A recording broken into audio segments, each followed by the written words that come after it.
Alrighty, welcome back to another Behind the Visor here at Wilmot Raceway on July 29th.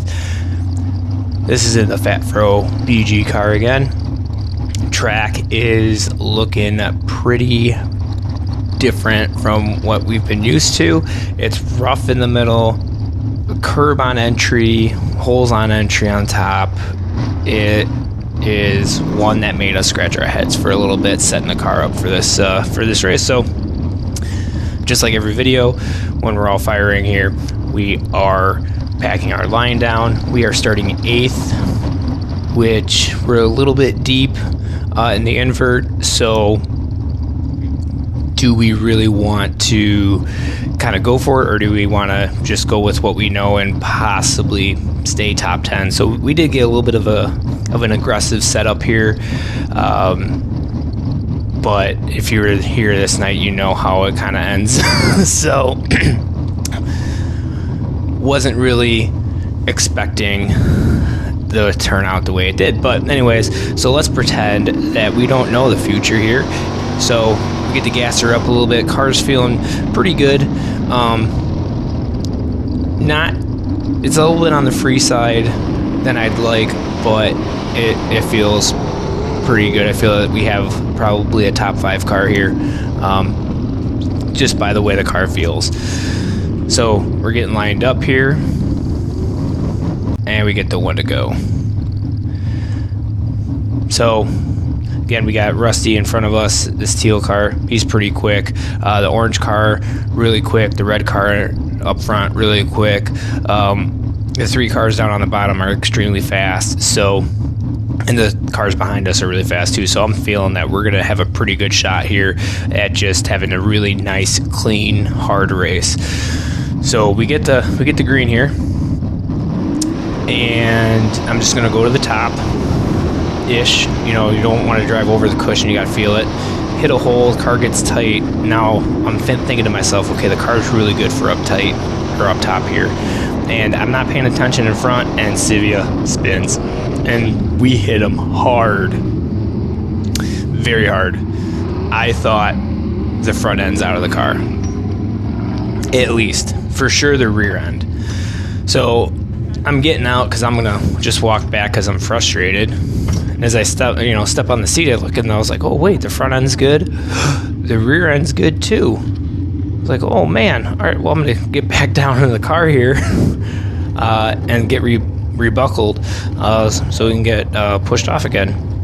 The rule is if your foot touches the track, you're done for that race. So I'm just gonna get my stuff back on, and luckily for me, I do kind of get my belts on pretty quickly compared to other people. So, all right, they're gonna push me around here. So yeah, so you just tell me, that he's not sure if I'm supposed to be disqualified or not, but because I unbuckled. But the rules are as long as I stay with the car and not touch the track. So got rebuckled, fire off. I'm a little nervous here because something else could be broke. So I'm gonna hot rod it here just to make sure that it feels, and the car is just very, very tight now. So I'm thinking something's bent in the rear end, because we'll see here as we get the green and stuff, the thing is way more bouncy on the right rear. So yeah, now I'm thinking to myself, okay, so I'm gonna run the bottom the first couple laps. One, mainly because with a car, for how hard I hit Sivia, there's got to be something broke. So I don't need to push my luck and get into something too hot and bike or something, or break something else. So I'm just going to run the bottom for a few laps here. We get the one to go. Restarting last. That was another thing. I was just like, man, again, this is the 3rd time where we got to start last in the feature for something. The previous 2 times were the motor shutting off. So tonight I'm feeling that it's not going to be a 24th to a top 10. This is just going to be a roll around, pick up the points, or more money here. So we get the green. I'm not sure why, but they call it back here.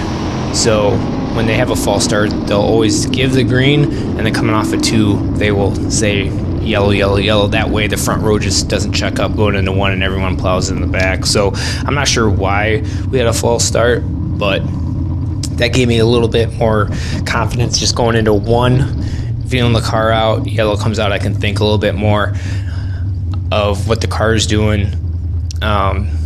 You know, with the 410, if I had shock knobs, I could kind of adjust accordingly, but right now it's just too tight. It's gonna be way too tight and bouncy. So now we're coming back to the green, and I'm just gonna roll the bottom. Like I said, it's not gonna be fun, but you gotta stay out there. You gotta try. I won't give up until I can't do anything more. So we get the green here. And, you know, I'm not going to really force my hand on some cars, but if they slip up, I'll pass them or stick my nose in there. And sure enough, I said first few laps, I'm going to roll the bottom. First lap, I go back to the top. And now I'm stuck on the top here. And you can see by the camera just how it's just shaking, like the car is just shaking. Which now I'm starting to think maybe it's the right rear tire it cut a hole in the tire. That's what I'm thinking now, just because of how it's vibrating down the chute. So hitting the holes here, which is probably not good. You know, we're gonna almost go 3 wide here, and this red car just slams the door on me. It is what it is. Wouldn't do that for where we're running right now, but maybe for a future win. So now I'm like, okay, I gotta watch him now, because if I get my nose under him, he'll slam the door on me again. So just gonna get back to the top here. So coming off of 4, there's really nothing to lean on, so I'm gonna start squaring the turn up, and that actually feels pretty good. For the way that the car is bouncing, I'm feeling that running it through the shine is the best way, where I can just kind of pick up the scraps here, hit the hole there, bounces the front end up. Again, just gonna run right through the shine. That gray and orange car is doing a really good job holding his line. Again, hit the hole there, things bouncing. And it feels like it's getting worse and worse. So I'm really hoping that this thing goes flag to flag now, just so we can run. You know, I hate to pull in. I really want to go to the top in 1, but there's a big hole, and just this hole in 3 is upsetting the car, so I can only imagine. And then another spin and a flip right in front of us. And I know my dad goes over to the grandstands here for the main, so I'm hoping that I can just roll up here and he can assess what's going on with what's going on with the car, because I can't see. But I'm feeling that something is getting worse on the car. But, you know, it's a part of racing. What? All right. It's bouncing really bad. Yeah, it wasn't like that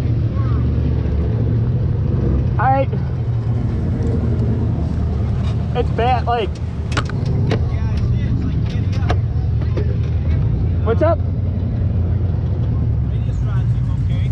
Is it shock? Can you see the Jacob's ladder? Huh? Can you see the Jacob's ladder? A little bit. It looks like it is. All right. I thought for sure. Huh? I hit Zivia hard. I thought for sure something was broke. Did you back it into him? Camera's got it, I hope. Okay. Do you have a camera? Oh. Of all people, too. Yeah. I didn't even see him spin. You got like 10 new fans. Yeah! Woo! Right? Yeah. This is Bree. Hi. Hi, Bree. Nice to meet you. I met your brother. They were telling me all about you. Oh, Kyle's my big 1 fan. Oh yeah, and then your number 2 is me. Yeah, okay. So as we get pushed off here, I got my teammate pulling up next to me. You can see there I kind of let my hands off the steering wheel, see what the car is doing, if it's going to veer one way or the other. Usually they like to go to the left, but now it's driving straight. And I thought maybe it was a shock, because when I got out of the, or not out of the car, but when I stood in the seat, the tire still had air, right rear tire. So I'm thinking, well, maybe it's a shock. And my teammate Ryan Zelsey's pulling up next to me and just, telling me, he's pointing to his right rear corner of the car. So I'm thinking maybe the shock is coming off, but that, from where I'm running, I can keep going. I just can't get into a big hole or the cushion or a hole up here. So I'm still kind of riding around, but I can't gas it to feel it out because there's people on the track still.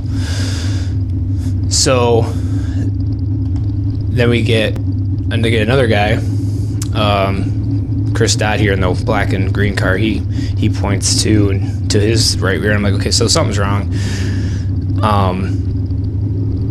And I gas it up, and I'm like, oh yeah, that's a right rear tire.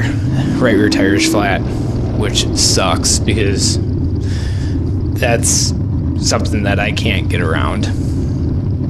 And it's just, laying over on the right rear way too hard. So I'm gonna pull off here, and we're running really, really tight to curfew here. They even shortened the feature down, so I know that there's not gonna be a work area, or they're gonna hold for someone in the work area. But like I said, I'm gonna give her heck all the way to the bitter end. I'm going down with the ship. So here I see the team. I point, I'm going over there, and basically as soon as I get there, they say that they're coming to green. So Jimmy IE here It's flat, right? comes up and he's gonna start working on it. But as soon as I hear 1-2 laps go by without a yellow, I'm like, yeah, we might as well just go back. So that's behind the visor of Saturday night. It just really, really sucked. I felt we were quickest in hot laps in group and qualifying, and then in the heat race we just kind of fell flat. And I felt like we made the right setup changes to be quick tonight, and then just as easy as that, car spinning, it wasn't his fault. Obviously Sivia wouldn't want to start on the front row and spin out, but it's a part of racing. You got to take the good and the bad. So so thank you guys so much for tuning in and watching. Please like, subscribe, follow Crane Racing on all your social media platforms: YouTube, Facebook, Instagram, and now Spotify. So thank you guys very much, and I'll see you at the track. Peace out, Girl Scout.